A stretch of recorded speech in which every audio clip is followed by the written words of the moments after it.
Thank you, Madam President. Madam President, this week the country has been riveted again by scenes of mass shootings, this time in California.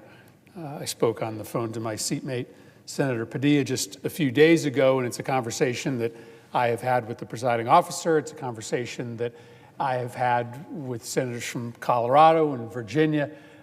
We all now increasingly come from states where we have seen dozens of people murdered at one time in these horrific mass shootings. And Madam President, I'm proud that in the wake of the Uvalde massacre, the shooting in Buffalo last summer, this Congress came together and finally passed, after 30 years of inaction, legislation that begins to make our communities safer. But what we saw in Monterey and Half Moon Bay is just confirmation, reaffirmation that we have enormous work to do. Let me first tell you the good news, and that is this. The legislation we passed last summer, the Bipartisan Safer Communities Act, it is saving lives as we speak. If you recall, that legislation set up a new background check process for younger buyers of weapons in this country. It eliminated the boyfriend loophole so that no domestic abusers in this country can get their hands on weapons. It gave funding to states to set up red flag laws. It strengthened our background check system. It's a set of really important changes. And a bipartisan group of us went out to West Virginia just a few weeks ago. Senator Cornyn, Senator Tillis, Senator Capito, 3 Republicans, myself, Senator Manchin, to see the background check system at work. We went out and sat right next to the background checks operators in their cubicles, and we watched them process these new background checks that are required because of the law that we passed.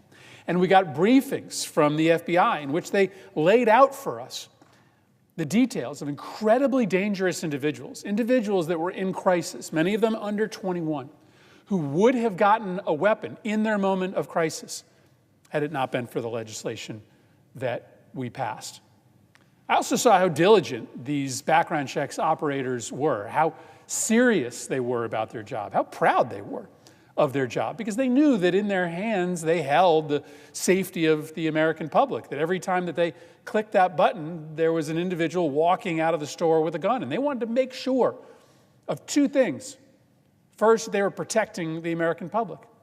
Make sure that only those that were qualified under the law, that weren't deemed to be too dangerous, were getting those weapons. But the second thing they were concerned about, and every single one of them told us this, they were there to uphold the Second Amendment as well. They were there to make sure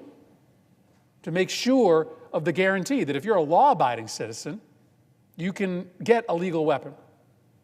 And I think all of us that visited were really impressed by the work that our background checks operators do, and we're confident that the bill we passed last summer is saving lives as we speak. But everybody in this country knows it's not enough. Everybody in this country knows that it was just a start. And I hope this year we will be able to build on the progress we made last year to find additional common ground. Because what you are seeing in California, what you have seen all across the country, are individuals, largely men, mostly younger men, whose brains are breaking. And in that moment of crisis, they are reaching for a weapon. They are seeing their path to exorcise those demons as running through an episode of mass slaughter. But it's important to note that this is not the only country in the world where brains break.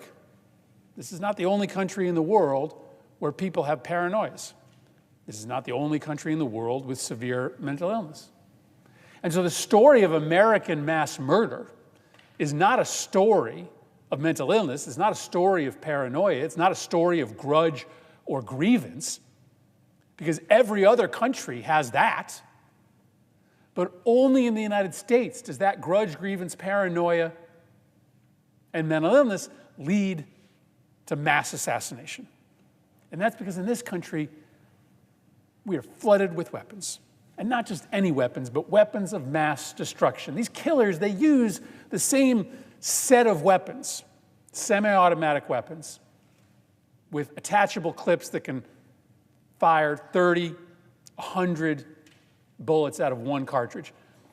They all use the same set of weapons because they are trying to kill as many people as quickly as possible. And only in this country can those individuals who've decided to take out their anger, their grudge, and their grievance through mass murder get their hands on a weapon that will allow them to do that. Other countries just don't allow that to happen. I've told the story many times before, but on the same day that Sandy Hook occurred, there was an equal number of students attacked in a school in Henan province, China. Every kid that was shot in Sandy Hook died. Why? Because I won't describe it for you on the floor today, but the damage that a bullet fired from an AR-15 does to the body of a little child is irrevocable.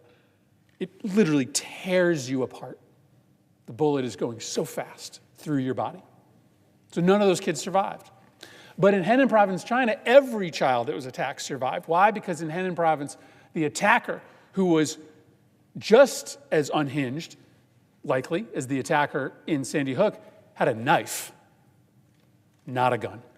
And knives can do damage too, but not as much damage as an AR-15. And so states that are more serious about keeping assault weapons off the streets and guns away from dangerous people, they have a lot less gun crime, a lot less. Countries that are more serious about making sure that people who have these grudges, grievances, and paranoias don't get their hands on dangerous weapons, they have almost rock bottom levels of gun violence. And I think we are at a moment in time where Americans know this. Americans are sick and tired of the status quo. That's why we were able to pass this law last summer. It was a start, a really important start, but it was, not a result of any of the advocates in the Senate perfecting their argument. It was a result of parents and students, families out there in America compelling Congress to do something because this country has had enough.